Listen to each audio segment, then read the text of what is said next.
correspondante Christelle Pire. Bonsoir Christelle, comment s'est déroulée la remise des documents officiels ?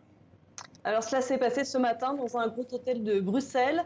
La chef de cabinet du ministère ivoirien des Affaires étrangères était venue tout spécialement d'Abidjan pour remettre donc à Laurent Gbagbo ses deux passeports, l'un ordinaire et l'autre diplomatique. Il en avait fait officiellement la demande en juillet dernier, puis avait dénoncé des lenteurs, des entraves dans cette procédure qui s'était finalement accélérée il y a une dizaine de jours.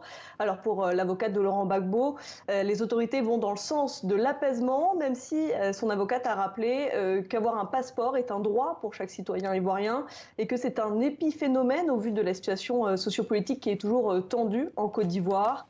Cette remise de ces deux passeports a en tout cas été saluée, notamment par le parti FPI officiel de Pascal Affi-N'Guessan, ainsi que par l'ancienne première dame Simone Gbagbo.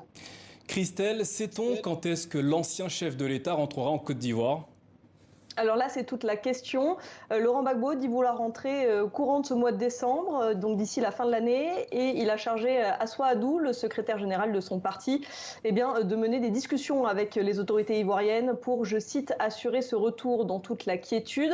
Mais Laurent Gbagbo est toujours sous le coup de la justice, tout d'abord internationale, puisqu'on attend de savoir si oui ou non il y aura un procès en appel auprès de la Cour pénale internationale.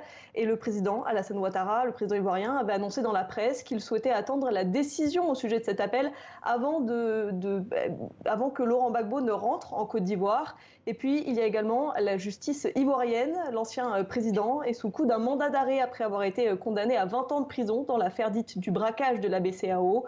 Et il lui faudrait donc une amnistie ou une grâce pour qu'il puisse rentrer en Côte d'Ivoire sans être inquiété.